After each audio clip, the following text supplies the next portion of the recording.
Guys, welcome back to the AT3 Tactical Podcast. We are fully 100% back from SHOT Show and no longer sick. I'm Josh. You guys know me. I'm joined, as always, by CJ and... Physically sick. Yeah, physically sick. Yeah. And Charlie. You all know Charlie. And let's talk about SHOT Show a little bit. What did you see that made you go, wow, Charlie, at SHOT Show? Lots and lots of cans. It was the year of the suppressor for real. Yeah, and as far as like kind of what was cool from them, Dead Air has their new I forget what it's called, but it's in their Nomad series, and it's like the slip over barrel one. It slips over your barrel about 3 inches. It's got a Xeno mount inside. It helps keep the overall length shorter. It looked really like it was for like a bolt gun or something like that, where your hand, you could use it on an AR, but essentially you need a few inches for your handguard to clear it since it does recess back. That and I forget the company it had. I think there's a couple, but they had essentially like a Venturi effect, cooling the exterior of the can. So essentially after you mag dumped it, you could pull the can off. Now, that's nice. It was still... I wouldn't say it was cool to the touch, but you could handle it without absolutely burning your hand off. Have you guys ever been in that situation where it's like you mag dump your gun? I've touched them. And then it's like, oh, I need to take this off. I need to take this off No, quickly. no. Okay. You know why I have that super expensive Liberty Defense can cover over my suppressor, Why is that? right? Because I've let cool. the rifle drop on the sling before after shooting and burned my pants. Okay. That would be more of the application is what is it going to come in contact with? Because even after shooting and you're done at the range, you put it in your bag, like you could melt a portion of your bag. I've seen that. You'll see a lot of guys with burn marks in their bags from that exact thing. Yeah, so like usually after you're done shooting, if you have a can, you want to let the gun sit for 10, 15 minutes, let it cool down. I mean, even 5 minutes. But if you go straight from shooting into the case or into the bag, like it's going to be hot. But I know personally, like I've reached up and accidentally touched them, and it's just like, holy cow, that's hot. Instant blisters. Yeah, so now the question is, do you want to do a cover on a can? Which has downsides. It has huge downsides. It does. Or do you want to take a portion of the internals of the can for cooling that could be used for sound mitigation? Because that's kind of I feel that's the trade-off you're getting there. Yeah. There's a portion of the, like, if you have, say, a 1.75 diameter, how much of that can be used for lowering pressures, cooling down gases, stuff like that to make it quieter? Yeah.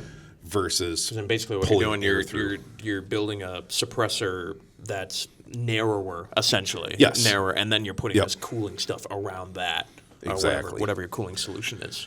Why do you guys think it was the year, I mean, it seems pretty obvious, but why do you think at SHOT it's the year of the suppressor? Is everybody taking a bet on the free or the tax-free? I think if you want to see stamps? how intense the suppressor stuff is right now, you go out to the warehouse, you look at, the whiteboard they put snacks on? It says suppressors is their snack request in the back. Everyone has suppressors top of mind right now because it's $0 and they're just, it's so much better to shoot with a suppressor. It just, everything about it is better. I've picked up a few already. Yeah, and essentially everything got $200 cheaper. Like, I know one of the worst ones is buying like a 22 LR can. Yeah, and they're $250, $450. Yeah. Well, if you're getting another $200 for the tax you get one. stamp. Say yours is $300. You get another $200 tax stamp on it. Like that $300 item's now $500. Plus you pay sales tax on the $300, depending on the state you're in, and shipping, and possibly shipping. And it's just. All of a sudden it goes way up. That $200 going away is a big difference for a lot of people. There's probably something psychological about it too. It's like, I don't need to give my money to the government, even though you are, like, you're getting taxed on it still. But the other thing too is they aren't taking that long processing the Form 4s either. Mine were 13 days. I mean, 12 days even. That's including weekends, and there's a federal holiday in there. Yeah. Which is shocking to me. Like, considering how many people have probably Form 4'd stuff. I think all of us kind of predicted or forecasted it on 1/1/2026. There would be a lot. There would be a lot of submissions and no cans on the shelf. I can go to my local gun store and pick any can off the shelf that I want. I've seen a lot of out of stocks online, especially like the lower end, cheaper cans. But I mean, most locals like cans are not gone right now. Like if you want one, you can go get one.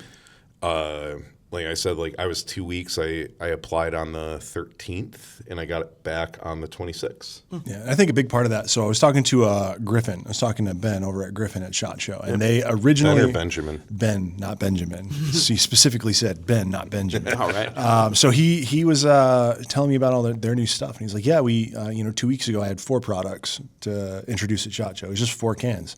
And then, 2 days or 3 or 4 days before SHOT Show, all of a sudden it's a dozen cans. You And know it's who's because- really winning out of this? The people that produce the 3D printers for them. Oh yeah. So they I don't know if you saw that in the interview. He said they spent $2.1 million on Inconel printers for cans. Wow. I talked to a guy that sells the printers, and I know the numbers. So they bought how much? I think he said 2.1 million. I could be wrong. You're gonna have to look at the video that we just put up on the channel with the interview with Ben. He says how much they invested. I think it was 2.1 million. Though. Yeah, the one that I was told can do 100 cans a day. That was about 10x that price.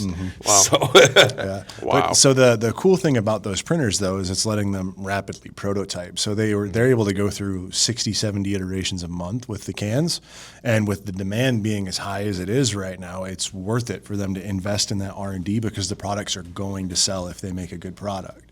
Which if before it's a little, do I really want to put the time and effort into researching and developing this can, and then I put it out on the market, and then maybe I hit a $600 price point, and then no one can afford it because it's $800. the other thing too is you design it, you don't like it, you hit print, leave for the day, come back the next morning, and you don't have to send it out. It's very rapid for prototyping. 3D printing is definitely not the fastest way to manufacture stuff, but at the same time, What's faster? like injection molding, MIM, pretty much anything. Okay. The other downside with 3D printing is it's not scalable. If one takes an hour, how long does 3 take? 3 hours. Bingo. Yeah. There's very little efficiency gains by doing more. Now there are some efficiency gains on it doesn't need to heat up, stuff like that. You're taking away some of the setup time or the cool down time, stuff like that. But if it takes an hour to make one, it's going to take 5 hours to make 5. Yeah, it's the whole with what he's talking about is the additive versus subtractive manufacturing. Yep. So Okay. with if you look at how most of the trigger companies make their trigger companies or their triggers, they're not making a trigger company every time they make a trigger, but every time they make a trigger, they're using something called a wire EDM to remove the rest of the material in a very precise manner. With a 3D printer, you would just be basically plopping out Yeah, the one material you that you start need. with the block of material, the Yeah. other one you start with a roll of material or powder. Which one is that? That's the 3D printing? Yeah. Or that's okay. 3D printing, like traditional plastic, it's FDM. You're going to start with a roll of filament. It's like the consumer stuff. Yeah, that's what you got in your house. Because when you talk about 3D printing, I think a lot of people think the only thing you can 3D print is like plastic stuff, but that's not at all. no, they make houses out of they 3D Yeah. print houses out of concrete. Yeah, like that's not at all. Like you can 3D print cans. I actually and saw a ink and thing where stuff. a guy he engineered his own 3D printer to hook up to a MIG welder, and he printed his own engine block, his V8 engine, and then he machined the whole thing down, and it was heavy but pretty. Yeah. But the initial thing, it just looked so ugly when it was just all welds and he had to machine it. But one of the downsides of 3D printing is you have gravity going against you. So traditionally with plastic, if you don't have any, if you want to say you print a device and you need to start something here and there's nothing below it, gravity's going to take it down and you're going to get these sags in it. But when they do suppressors, they're doing it more in a way where they're bringing a layer of, I want to say sand, powdered titanium or whatever material they're using. They essentially bring a layer over. They'll melt that layer. Okay. It'll melt into the layer below. That item comes down, new layer. So gravity is not that big of a deal. So what that means is they can do these interior designs, 3D printing, and they can make stuff that's like literally impossible to machine. Because they're doing it in layers like that. They're doing it in layers, but also like if you look inside of your can, it looks like sandy almost, a little like very rough. And that's just because they can't necessarily like machine the inside to smooth it all out with with all the geometry and shapes they have going on inside. But also that means that now they can essentially have all the gases go forward, then come back, and then forward again for the flow through. It's like a car muffler on steroids. Yeah, Do you know flow through is a trademark term? From Hux. Yeah. Only Hux can use the term flow through. I found didn't that know really that. interesting because there was a couple of times where the booth guys would say, "Oh, it's basically a flow through, but we can't call it a flow through because flow through is." It's funny how they said that. It's like, well, it's basically this, but I can't say that. That's how Aimpoint has the trademark on micro red dots. Oh, is that right? Yeah. Huh. Fascinating. It's micro or I think it's micro. So let me ask you guys this, Charlie. You obviously know a lot about 3D printing, have a lot of experience with it. Josh, you have experience with moving manufacturing or onshoring manufacturing just in setting different up places. manufacturing, yeah. And so how are these – obviously I think in my mind it might turn into a race to the bottom. Like there's going to be more competition. A lot of people are going to try to get cheaper cans into the hands of people because all of a sudden $200 got has knocked cans. off. Yeah, we saw that. Yeah. So how are people going to be using these manufacturing techniques to make things cheaper, or are they going to use other techniques to? I think we're going to see sub $100 cans, mass produced sub $100 cans before the end of this year. 100 might be stretching it. More so what I'm thinking about. Depends on the caliber. Well, Oh, it'll be 22 for sure. Well, yeah. more so what I'm thinking about is just the compliance and logistical costs involved Okay. with them that might make $100 very hard to attain. Why is that? Like, what are the examples of those? Well, so you have to register, and when you make it, you have to serialize it. You have to put it in your bound book. Because they are like still firearms Yeah. item, like regulated firearms Yeah, they items. need to be like they're an NFA item. So Until the essentially, when you NFA make dies. it, you until- you have paperwork to do. When you want to sell it, you have paperwork to do. You have shipping, and it like just that alone. And what's your employees worth? Yeah, Like- because that's a lot of just work. And so overhead work. that's just overhead costs. Yeah. Now you might have the customer pay shipping or something like that, or whoever's buying is paying the shipping, so that might not be that big of a concern. But you still have to. You have the machine, you have the materials going into it, you have the labor watching it. I mean, depending on who you are, you might code it, you might not. If you're B&T, you won't code it. But so like, and then you do have some post processing on machining because you do need to machine the threads. Like it'll get close and get you right there, but at the same time, you still need to just touch them up, make sure that you have good threads.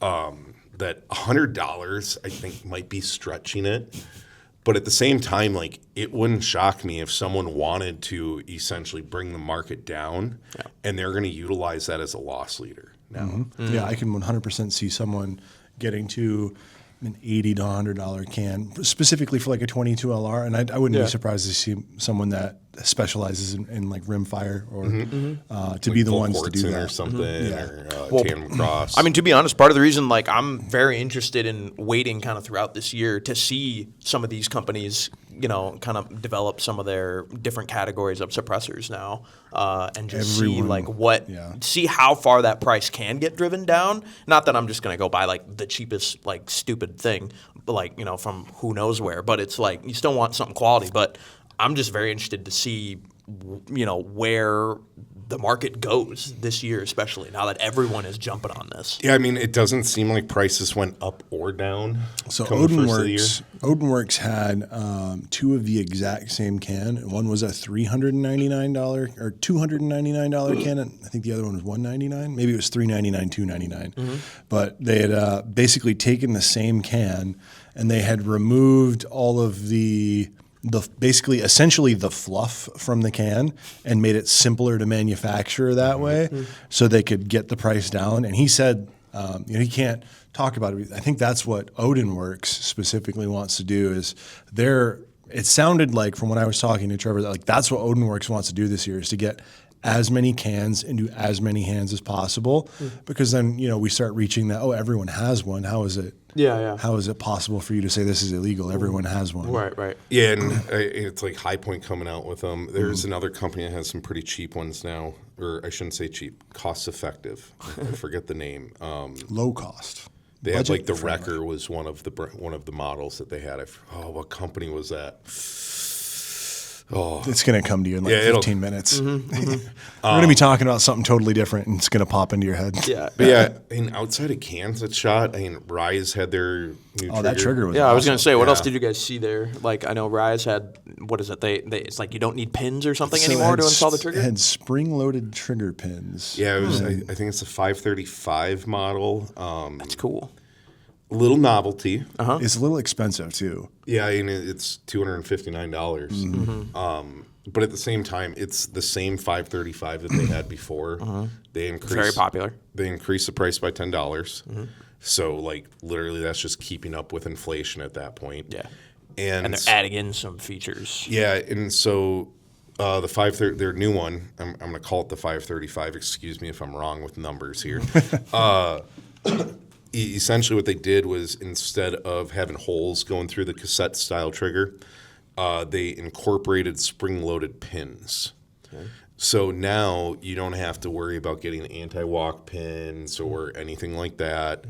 I've actually seen like anti-walk pins or KNS style, but I've seen them actually like the screws start coming out and block mag releases, stuff like that, causing malfunctions.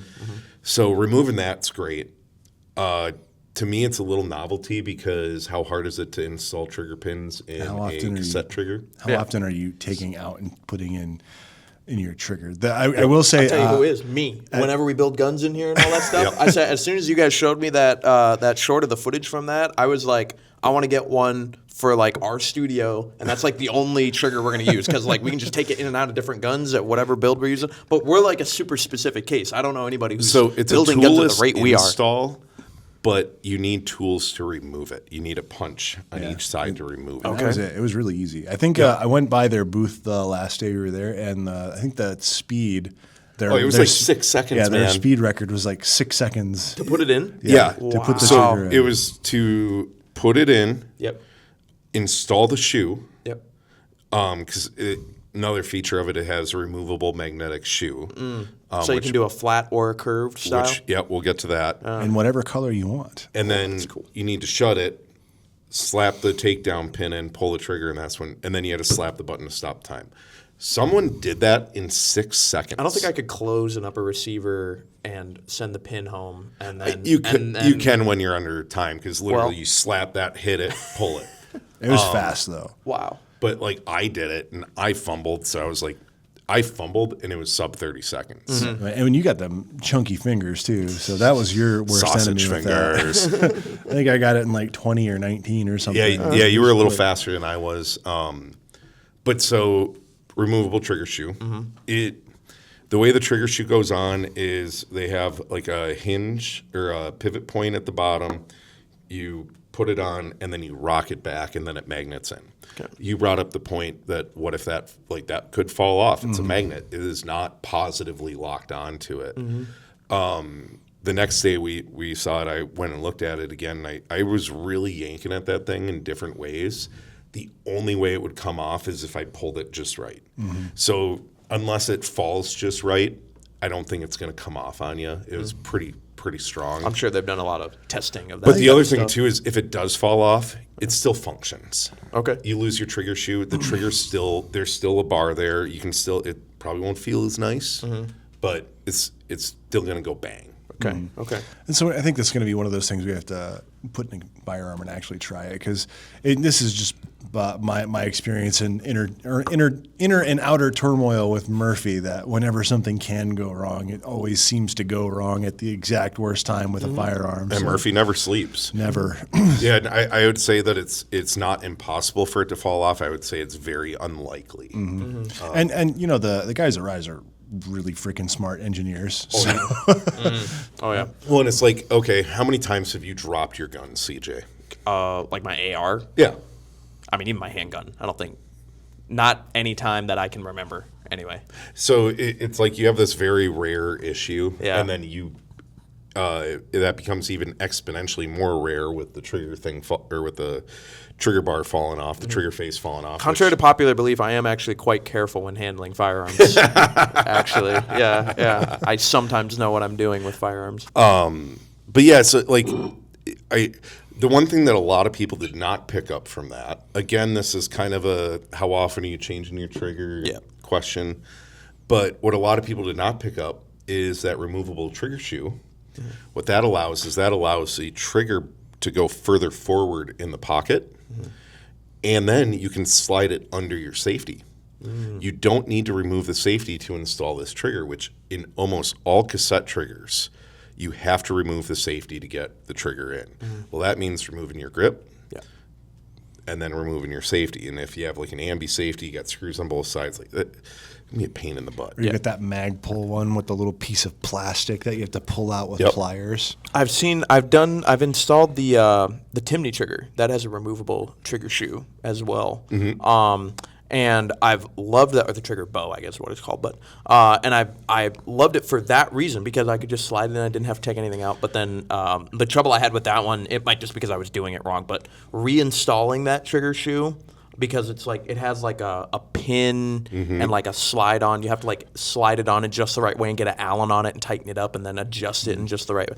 I didn't like that so much, but it is, once you get it on, it is a very nice adjustment. Yeah, the Rise one, like literally, you could slap it on. Yeah, it's literally just a magnet that I was seeing that you guys were doing. And literally, it's you slide it in, rotate it up. Looks really intuitive to do. And that so, way. Essentially, they're going to be selling it that essentially both the flat and the curved are included with every trigger. Oh, that's cool. So for you, that means you buy one, you get to pick the shoe that you want. For us, that means one less spot in the warehouse that we need to tie up with another SKU. I know that they're going to have black and red available. It wouldn't shock me if they do other shoe colors in the future. Who do you guys think that trigger's for? Would you say, honestly?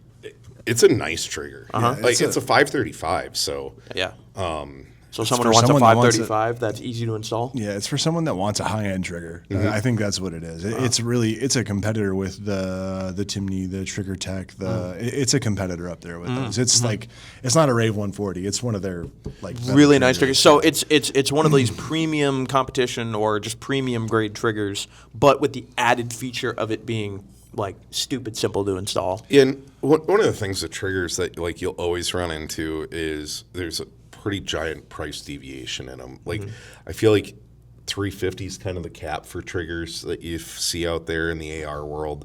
But like, okay, there's $30 mil spec to 10x the price of $350 for like a Trigger Tech Diamond.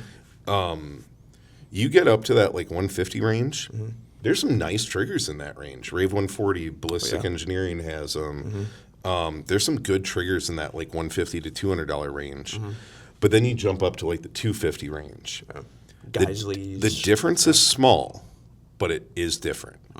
And so it's kind of one of those like, okay, it's an additional $100 to get an additional 10% better, 5% better. Yeah. If you might and the thing is, a lot of times it's not a lighter weight trigger, and that's what most people are chasing. Is just I want the lightest weight trigger possible. Might not always be the good thing for your application. For me, I know me. Like one of my biggest gripes on triggers is how is the reset. I don't care about the break. I care more about the resets and how positive is that. What does that feel like? But yeah, it's like you go from a Rave 140 to their 535, and there is a difference, but is it a $100 difference? I don't know. Is it a $100 difference for that particular buyer? Yep, and it's one thing if you just want a gun to shoot at the range. It's another if you are going for every percent you can get to be better. You're going for that. That's then. Yeah, you're looking at that price range. I feel like a lot of people watching this are probably more in the camp of I want the upgrade over mil spec, but I don't want to spend the the $250 to $300. That's a camp I'm in. Yeah, it's just like I think there's a lot of value in the step up from the mil spec, but not going all. That's the way. why he's going to get the 535 at our price. Actually, I just got a trigger from Ballistic Engineering. Oh, It's I don't know if I can talk about it quite yet. Okay. But It's nice. You know what? I'll bring it in next week for you guys. You guys are gonna be like, what the fuck? You know what I didn't like that I experienced for the first time at SHOT Show? It's that JP roll trigger thing that you had me messing with. That one's hit or miss on people. What is that, a JP roll trigger? Not roller. Yeah, that is not my thing. So- you got to explain that Yeah. thing. Essentially, it's a straight shoe coming down from the AR, and then essentially it's just like a tube on bearings, a little tube on bearings that you put your finger on. You can roll your finger into it. I mean, essentially, if this was the trigger bar, So if this was the trigger bar, Yeah. this portion would spin freely. Okay. So essentially, you can bring your finger in and put it wherever you want, and it's just going to roll right into the pocket Okay. of your finger. Some people love it, some people hate it. Yeah. That was not my favorite thing in the world. You didn't like it? It felt like a negligent discharge waiting to happen. Really? I know a lot of people that they aren't as popular as they used to be. Again, So they're not new, no, but they were featuring them at SHOT. they have always had them at SHOT. okay. It's like they try to bring as much different stuff as they can. Okay. You know? JP did have some cool stuff this year. Yeah.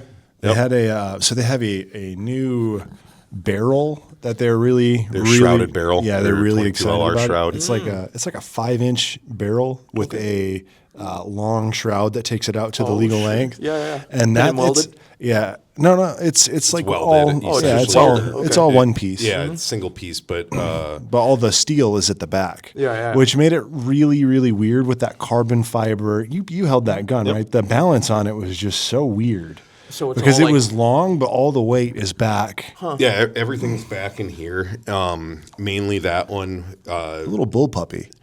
Yeah, it's very much designed for like Steel Challenge, where swinging speed, transition speed is super important. So they want to remove as much weight out at the end as they can, and then essentially having some weight back here isn't the worst thing because that's some stability, recoil control, stuff like that. I mean, it's 22 LR, so how much is there? But yeah, I mean, that's about as light as they get in the AR platform because you still need, unless you went to like a Palmer receiver and lower and upper. Oh yeah.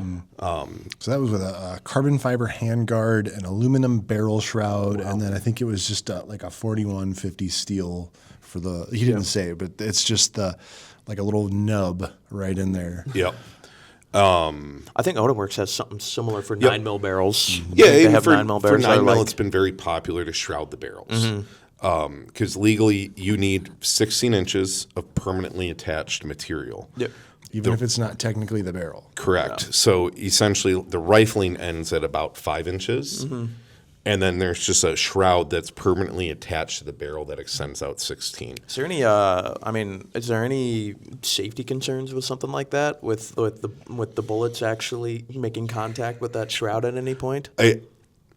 I wouldn't say never. But at the same time, it's like I don't think you're going to move fast enough to actually contact that. Like going from So actually hitting like, the barrel while the bullet is like mid.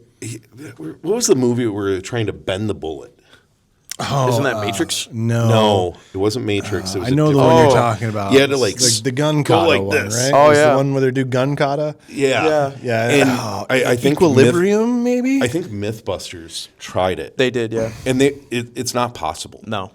Like you cannot move fast enough to affect that bullet. Well, you're moving 3,000 feet per second, and the barrel is 1 foot 4 inches long. I've done math on this actually, and I forget what it was, but like you are looking at like nanoseconds of time. Okay. For it to leave the 16 inch Yeah. at I think I was looking at 9mm. Okay. At the time, because it was when you were doing your 9mm series. Oh, and sure, we were yeah. talking shrouds and like, is there a safety concern here? I did some math, and like it's the time it takes for that bullet to leave the barrel and then exit the shroud Oh yeah. is very, very small. Okay. And like, I don't think there's much of a concern, but at the same time, it is shrouded. Yeah. So if it did hit, it would probably hit the side and then keep going. You might end up with a dent with it or something like that. Okay. But I don't think there's like a true safety concern there. Sure. Right. And it's important to remember with these that we're dealing with companies that have very intelligent, very smart, very high paid engineers to figure that out. And we're just three guys on a podcast. Yeah. Engineers. You know, in some states, they actually want you to be licensed to use the term engineer in your title. Really? Really? Yep. What kind of license? An engineering license? Probably like an engineering license. Yeah, you have to actually degree. file with the state because it's been overused. Like, I knew a guy, not the biggest fan of him, but he was essentially he set up like basketball courts in schools. Like, he would go into the school to set up the basketball court before the basketball game in the gymnasium. I forget what he called himself, but he was like a sports engineer or something. And this is like the guy that pulled out the bleachers. Yes. Oh. Yes. It's like and no offense to anyone that does that stuff, but it's like, how much engineering are you actually doing? Yeah. Are you calculating? Are you doing like math? Yeah, Right like now? I'm a janitorial engineer. I'm a YouTube engineer. That probably actually is a thing. Like a software engineer at YouTube. That Yeah. would be a software engineer. Yeah. You'd be a script engineer. Script I engineer. probably pissed off a lot of people just now. Yeah, probably. It's controversial. I'm a AI prompt engineer. An AI prompt engineer. Yeah. All kinds of engineers, but no, these are like actual scientific engineers who understand how all this metallurgy and math works to make it work. So let me ask you guys this question about SHOT Show. So it seems like everyone who hasn't been to SHOT Show wants to go. And it seems like everyone who I've never been to SHOT Show. You guys went this year. I haven't gone. Maybe I'll go next year. But it seems like you guys will go next year. Okay, so it sounds like I'm going next year. It seems like everyone who hasn't gone wants to go, and it seems like everyone who's gone doesn't want to go back. Why is that? Like, just So why? SHOT Show is it's kind of like a one-time experience. Once you've experienced SHOT Show once, that's all there is to experience, right? Okay. There's the top floor, there's the dungeon, there's the mill side, and then there's the Caesars Forum. And then there's all the debauchery that happens after the show. You experience it all once, and that's kind of usually enough. And usually, from what my experience is, people that want to go to SHOT Show aren't working SHOT Show. If you're at SHOT Show with a purpose, you are walking like 23, 25, 27,000 steps. Wow. I had people that I recognized and people that recognized me waving to me, trying to wave me over, and I just had to like wave and blow them off and keep walking because you got so much stuff to get done.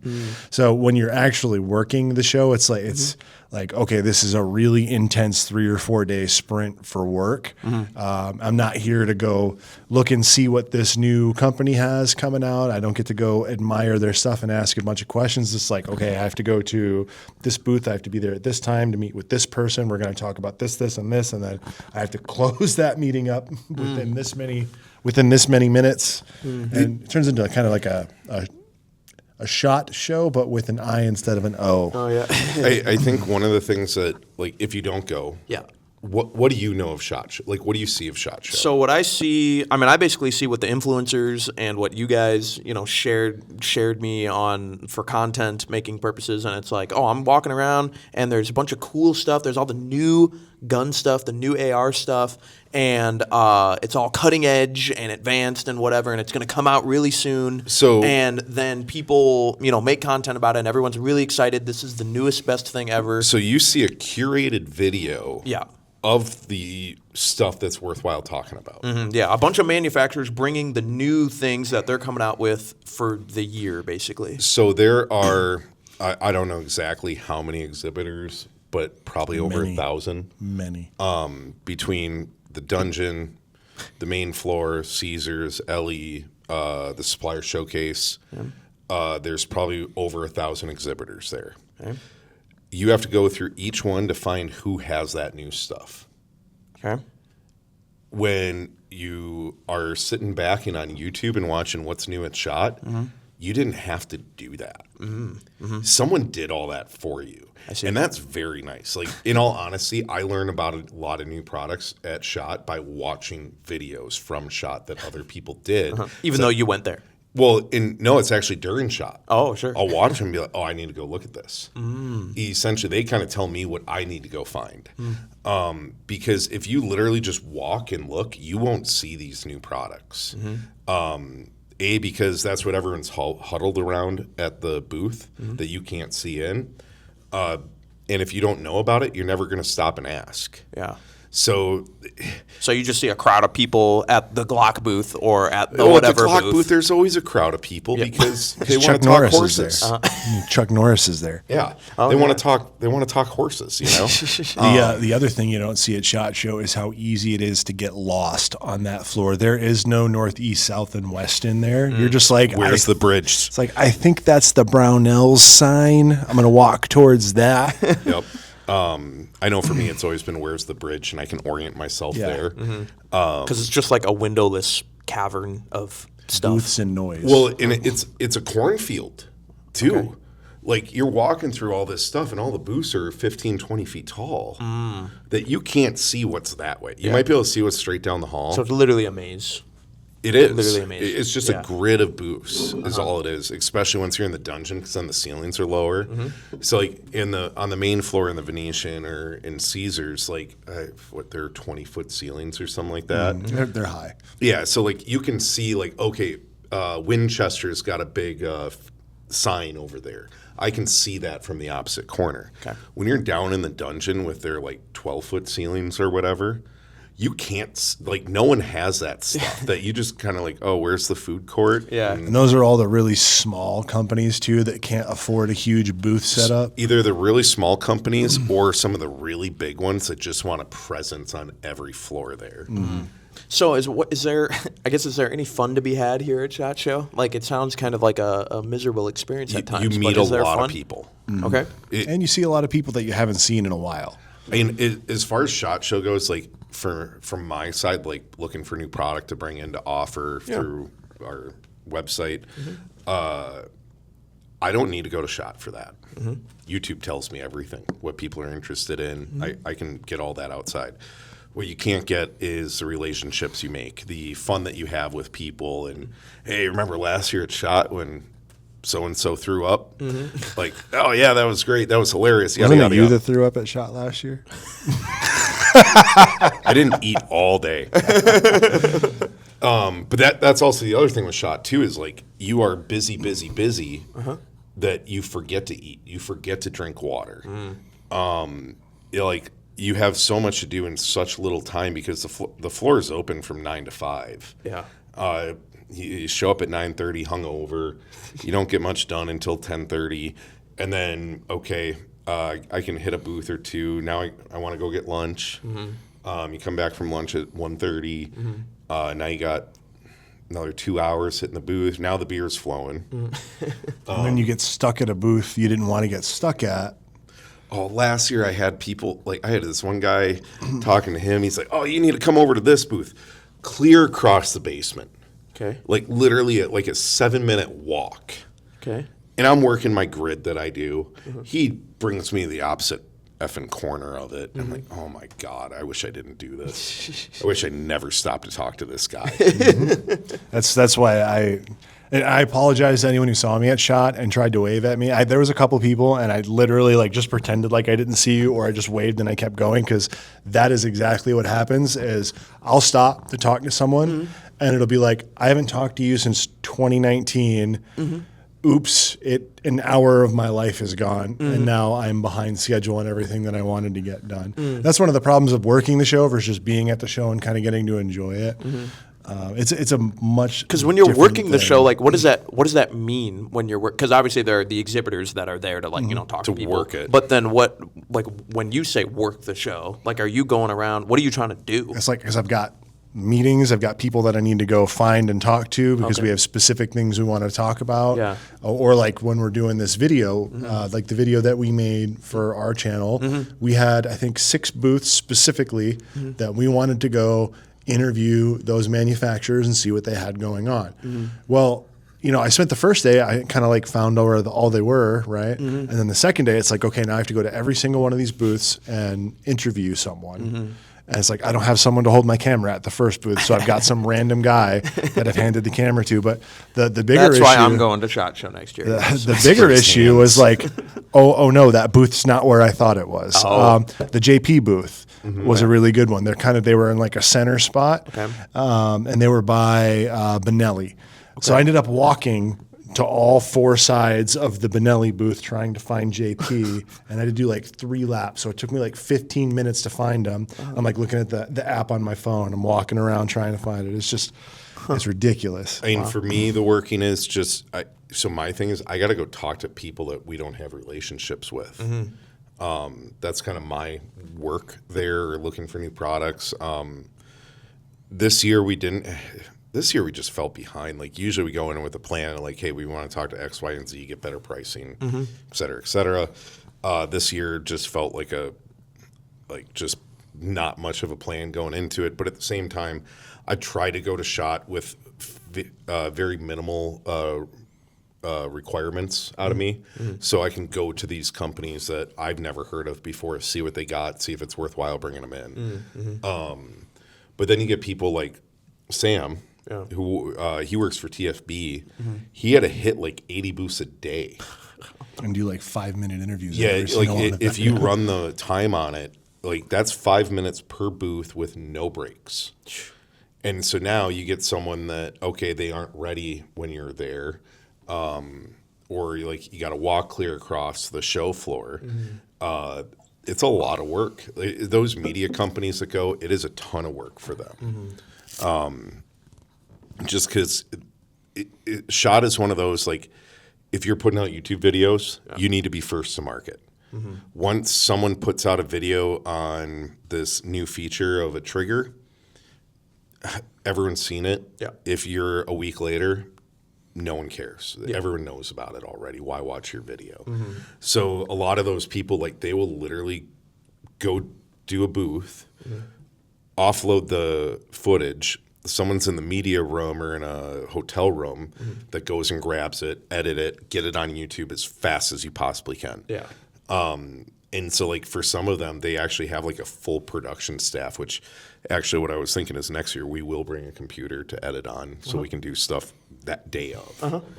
So, or you can just bring, I haven't told CJ, he's going to SHOT Show, but he's never leaving the hotel room. I was going to say, you could bring the guy who, makes a lot of the videos, yours truly. Anyway. Well, we would probably, realistically, if we really wanted to bang on it, we'd want to bring like Ben or someone that way. It's like, hey, Ben, your job is to hang out in the media room. We can get the whole team together, the entire production crew of AT3. But man, that sounds fun. Was there any like ways to make this show better? Because it sounds kind of hard. I don't know. Like the fact that it's in Vegas, I mean, it's kind of a party town. It sounds like a lot of people have fun, but it's like, I don't know. Would it be better to have it like in Iowa in the middle of like a cornfield in the summer? I think NSSF knows what they're doing with the location of it. It's pretty much smack dab in the center. For the size, I think it would be almost impossible to move it. Like I know there's a couple convention centers throughout the U.S. that are. I think Orlando has one that's fairly big. And NRAM moves every year, and that one's also pretty big. Yeah, but at the same time, it's like, what did I hear? 58,000 people went. Like, how many towns can handle 58,000 people coming in for a week? I don't know. Not many. I mean, this is what Vegas is designed to do. It's like every 2 weeks they have a giant 60,000 person convention, 100,000 person convention coming in. But as far as making it better, I don't think they can realistically than what it is today.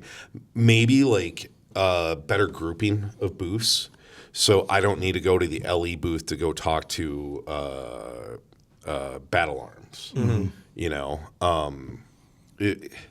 The dungeon kind of sucks. I'll be honest. I hate being in the dungeon. Is that the downstairs That's area? the basement, level 1 of the Venetian. Okay. You always feel like you're getting progressively more sick when you're on that floor. It's claustrophobic down in there. There's just so much going on. It's loud as can be. Wow. I think if they move that somewhere else, that could be better. There are also some things that NSF could do at the show to make things a little bit better. They could help companies protect their IP a little bit better from some unscrupulous individuals that walk around with iPads, laser scanning everyone else's brand new products under the guise of being the rare airsoft. breed cease and desist letters. That are being that as handed well. out. That's another one. Like there's a lot of stuff that NSSF could do, but it seems like it's not under their Actually, control. one thing they could do is not allow. So here's my thing. SHOT Show is huge. This past summer, we went to one of our distributors' shows, Rendezvous on the Red. It was in Louisiana, Shreveport, Louisiana. If you guys are ever looking for a great vacation to take, do not go to Shreveport, Louisiana. Sorry if you're from Shreveport, Louisiana. But so one of the distributors we work with is Sport South. Got to be wholesale to buy from them. But they did a show this summer. It's the first one they've ever done. It was they brought 1,000 their top 1,000 customers, which they all came with 2 or 3 people. So maybe 5,000 people walking the floor there. They had a couple hundred booths there of manufacturers they work with that they sell. They gave a tour of their warehouse, gave away a ton of stuff like trucks, side by sides, elk hunts, boats, like. Wow. They gave away, I think it was like 30 or like 15 side-by-sides. They gave away like... You guys should have brought more employees, increased their chances. They gave away a ton of stuff. And then one night they shuttle everyone to a concert. They had a crawfish boil. Whoa. Like, I think Zach was standing at the crawfish tables for like 2 hours just... ripping tails and munching them down. Yeah. And it was just like the size of it was so much more manageable that it was a super fun show to be at. Like they gave you something to do constantly. You were never looking for something to do. Okay. Now it's actually it's good that you bring that up because it reminds me that we had a big objective this year for AT3. We wanted to have like a big influencer party, just not big, a small one. And I had the unfortunate task of trying to find a venue inside of the Venetian, or at least close enough to the Venetian that it was within walking distance. And we had a decent budget to set this party up, but our decent budget was like the bottom dollar to even get these companies to call you back. And that's not including Reserve a room or like like, before bar tabs or anything. Yeah, it's like, that's enough to get the room, and then you need at least this much on the bar tab, and then it's $500 per table that we bring into the room for you. And it's like that part of it is a little rough. I think that's just Vegas in general, though. It's Even so just to expensive sit now. at a table, they wanted like a $50 minimum per person that on Wednesday night at the bar we were at. It's like, you guys got 20 open tables. Can we sit here? Well, it's $50 minimum per person. Okay, so we'll stand at the bar. Yeah. Like, you have open tables, man. Let us sit. But that's Vegas. I guess I've heard a lot of people complaining about how expensive Vegas has gotten in the last 5 years. $6 for a monster. Oh, on the SHOT Show bridge, I paid $18 for a Coors Light. Yeah, I had That's Rocky Mountain water for sale. I got Zach and I lunch on the first day because he was getting beer, and it was like $42 for 2 hamburgers and French fries. Well, and the other thing too is, you can get lunch at the concessions. Yep. Around the floor, in the floor, etc. Or you can go to one of the many restaurants. If you don't have a reservation, you will not get in at lunchtime. Okay. So essentially, like, you need a reservation to have a decent lunch. Wow. And you're going to pay up the butt for it. Yeah. But at the same time, it's Vegas. You aren't there to save money. No one is. Yeah, I mean, most people are there. I mean, you got to figure most people are there on company dime anyway. So it's like we can kind of charge whatever we want because everyone who's there is like, whatever. It's, corporate's paying for it or whatever. So kind of back to why Rendezvous on the Red was good is, so for SHOT, the requirement to get in is you need to be not in the industry, but you need to be essentially like... of the industry. Kind of. Yeah, so like it Nike, really is. Nike, people from Nike will go. Really? They make shoes. Well, do you need shoes to shoot a gun? Yes. I mean, you should have them ideally. on. You should have shoes on when you go to a range. It's probably not best. So I have a buddy on Twitter named the Sandalorian who would disagree. He shoots in sandals. That's true. I got a good buddy that he shoots indoor competition in sandals all the time, and he thinks it's the funniest thing until he gets his lead levels checked. But so like that's a great example of like non-industry people going because they can and they want. Like I do Christmas lights on the side. I saw a guy from a company that does fog machines. Oh, really? There. And I said hi to him because I own some of his products, but it's like, why was he there? why are you here? Well, it's because they can. There, if you go, there will be these. They will be almost kind of obvious who they are. They'll have like a cart or something, and they'll be pulling it behind them, just full of swag. Or if you've ever worked a trade show before, we'd call them Carpetbaggers. or swag snatchers. Yeah. There's people that they'll just rock up to your booth. They won't even talk to you. They'll grab a patch and a sticker, and they'll just leave. And it's like, well, thanks for checking out my product, guys. Here's the freebies. They'll just grab the freebies. I remember someone would always come and they'd have their bags of stuff, and then there are some companies, I remember some trade shows I used to work for other industries, they would literally sell bags for you to take stuff around with you, or not sell bags, but they would be giving out bags as freebies so that you could carry around all the other freebies. Yeah, that I forget the company that does it. There's been a company that does that consistently. Condor. Is it? Yeah, it's the red and black bags that everybody carries. No, that's the Condor one is the M81 green one. Oh. And then Geisley always does the name tag holders, and then the red and black one I think is actually the SHOT Show one. Is it? Yeah, I think a company will sponsor the bag and they'll be on the. Well, yeah, those are the ones that are like right there with the lanyards and the SHOT Show catalogs. Like, if you need a bag, here's a bag. And I wear a backpack. Same. I've been ever since I started going to trade shows, I've always been a mule. Wednesday, my shoulders were killing me. Oh, terrible. So this year we stayed at Airbnb. Okay.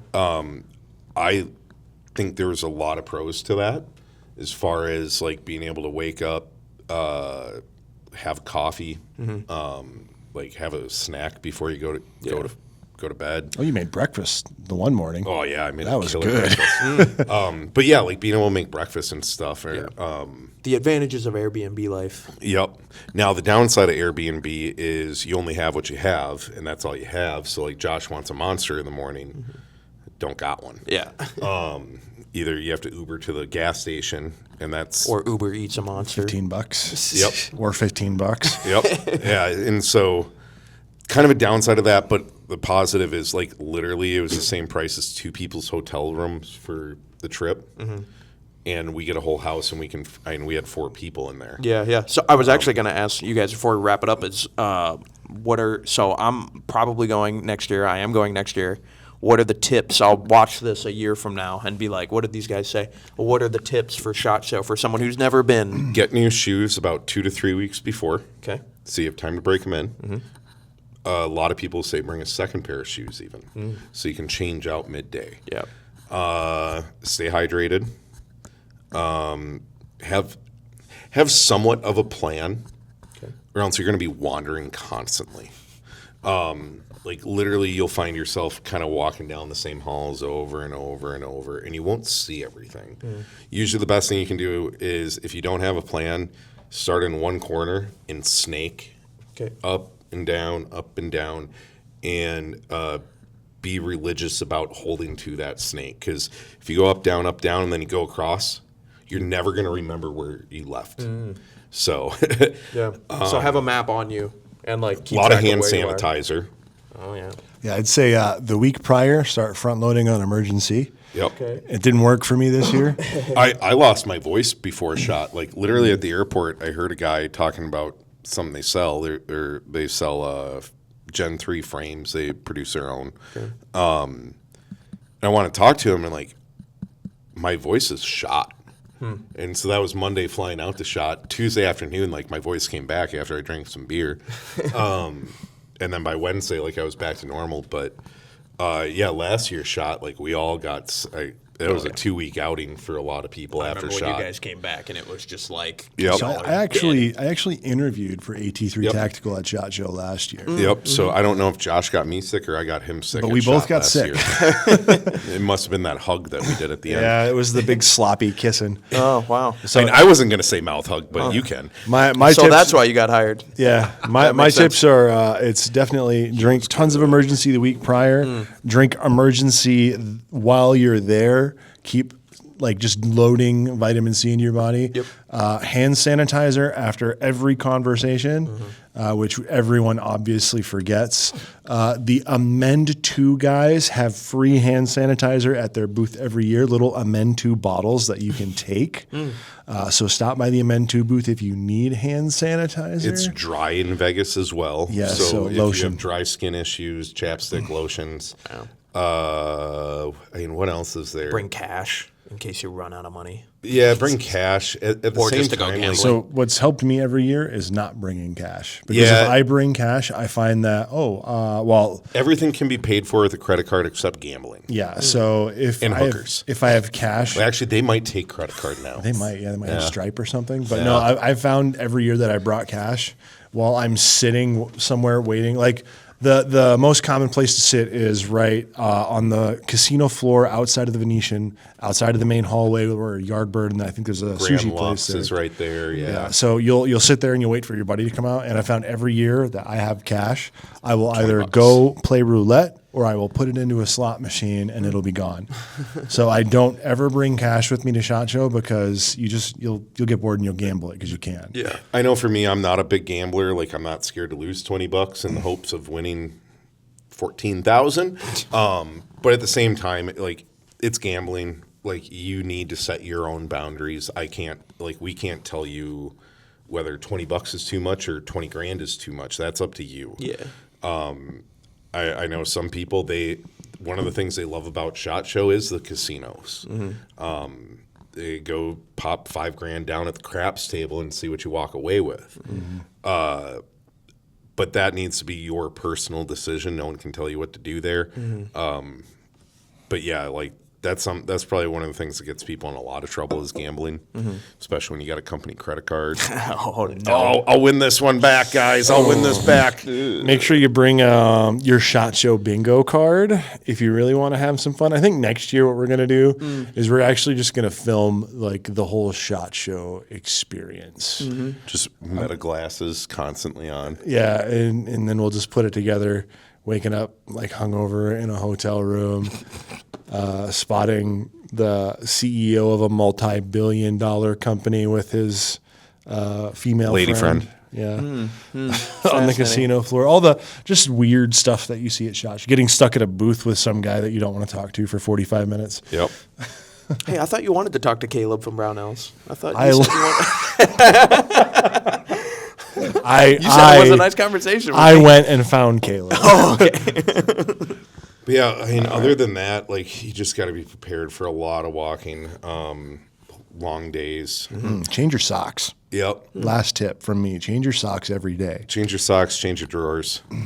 Change George. and wear deodorant. Yes. Well, I know for me, I usually have to like reapply midday, just because there's no airflow in there.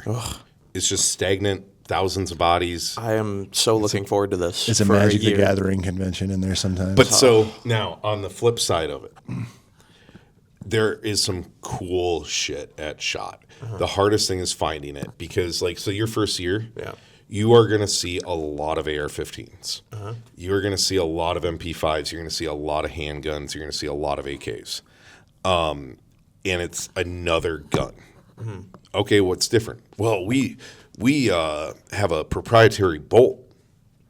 Okay, what's different? Well, it's proprietary. Okay, well, what does it do? Well, it's proprietary.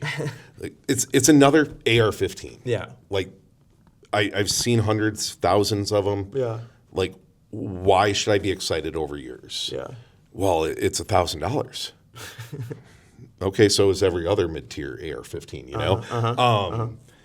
So That's why I like companies like Battle Arms Development. Yeah, they did some cool shit. It's like you look at their AR-15 and you know it's different. Yeah, they're what is it? The Battle Worn series, or It was the Art of War. Art of War series, the anodizing.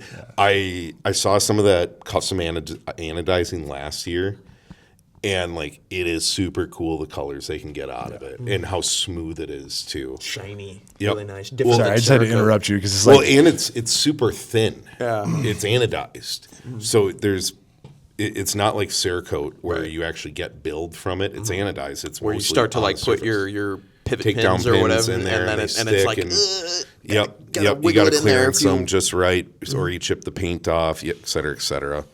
I guess what else about shot? What other tips are there for shot? you were talking about how to avoid the same guns, and then I interrupted you because I had to talk about Battle Arms Development. So, there's some cool stuff there. Armored trucks. I mean, Sig had a drone with a what kind of gun was tied to it, but essentially it was a full auto. B320. There it was a full auto gun P320. below the drone. Yeah. And it's like, okay, that's kind of cool. Mira had the Bearcat. Yep. Last year there was that gold-plated 50 cal with the skeletonized magazine. This year there was the Luago aliens, the dual aliens.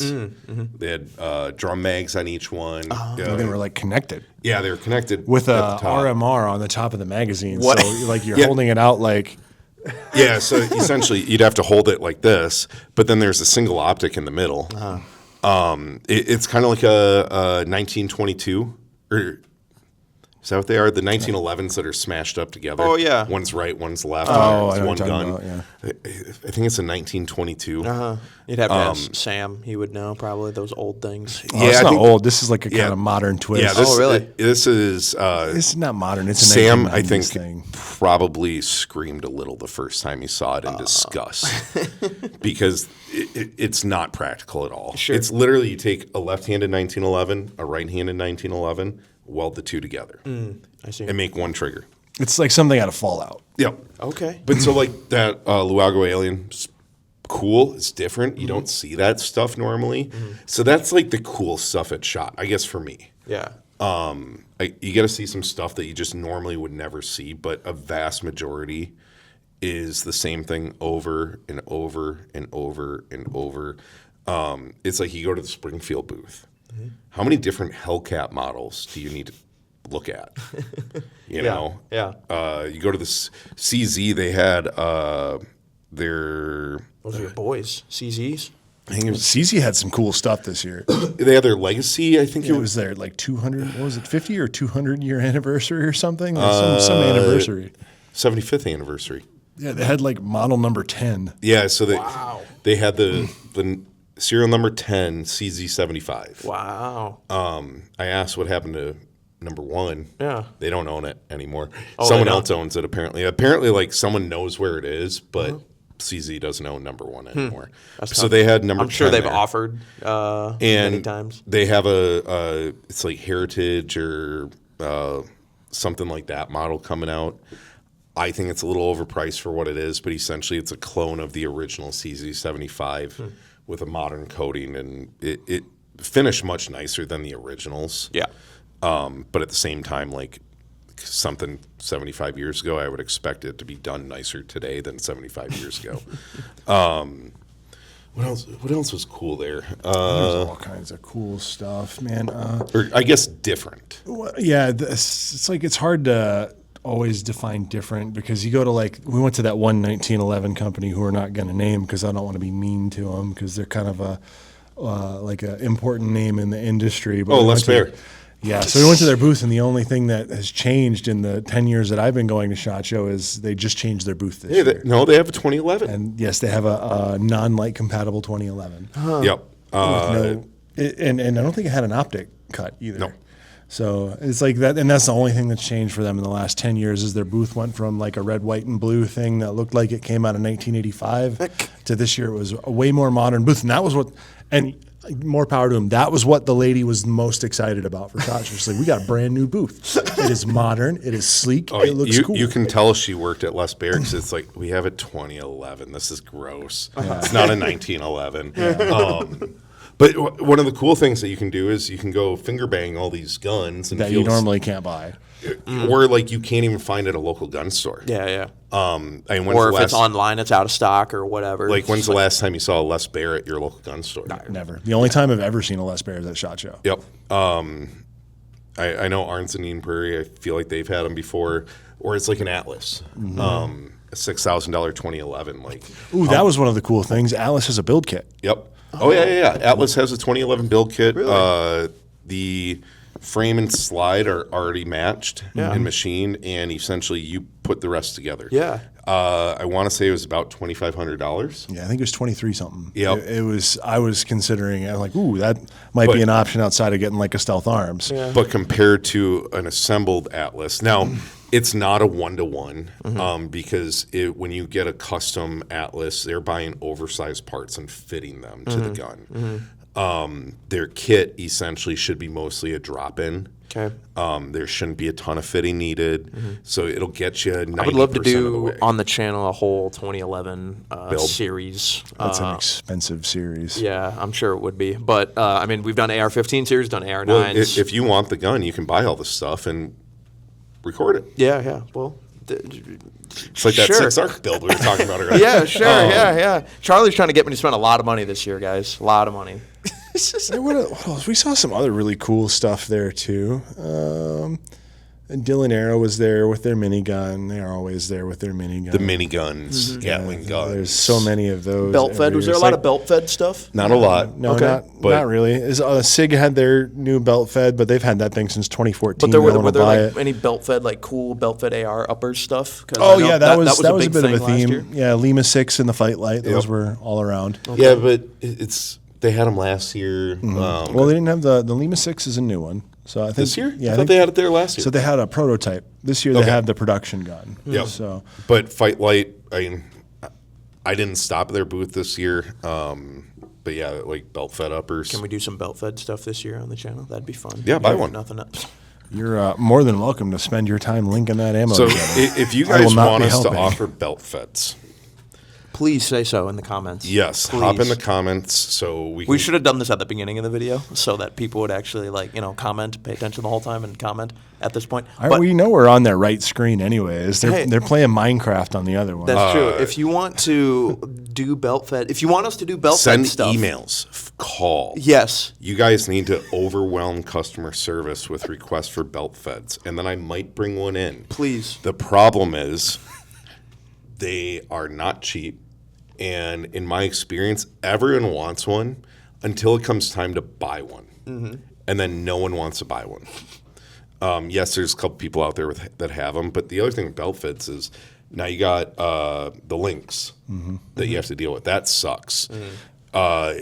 If you think ammo's expensive now on your traditional semi-auto, wait until you got 100 rounds linked together and you don't have to change mags. Or you put your FRT or binary in there. Oh, no. Like, ammo gets real expensive Yeah. then. So it's We not could do a whole just... video on how expensive it is by trying it out for a month. So It's the- something. It's not The- just the the upper, real- it's everything. The that goes real into it. expensive thing about the link to ammo isn't just the links. It's like not losing your links. Yep. Because you have to pick them up, and it's the belt feds that they use are modeled after the M249, which is an FN, the FN SAW, and it uses a disintegrating link system. I think they're like M13 or M17 disintegrating links, and it just ejects them out to the side super far. So while you're shooting, the whole time you're just blasting these links off to the right, away from the gun. So I don't know why they didn't. I personally, if I had been designing that for the consumer market, I would have went with a non-disintegrating link system, like something from like the PKM, so that the consumer gets to just have this like. I'd have to look at that because rope of my belts. guess is part of it is they want full support on the case, and you can't have the links around it. Yeah, so you So- would have to do it in like what is it, a different caliber. So they wanted 5.56. I think 5.56 and 308 is mostly disintegrating links. I think it's like 5.4R or something for the non-disintegrating links. So it's a little weird. Well, and then you get into the links cost X, but you can go with this different caliber. That ammo costs 4 times as much as 5.56. Also true. And then it's like, which one is more cost effective? An engineer redesigning 5.56 with a non-disintegrating Is he a certified engineer? He is a sports gymnasium engineer. Well, I guess we should start wrapping it up, though. Yeah, let's go ahead and close this one out, guys. Thanks for stopping in and hanging out with us on the podcast. Sorry we didn't have Kevin on this week, but we did have CJ. Charlie was here, I was here, and we hope you all enjoyed our We're all conversation. feeling fine after shot. They didn't get me sick. I got my voice back. Yeah, I'm shocked. I still have a little bit of fatigue going on, but Yep. that's about it.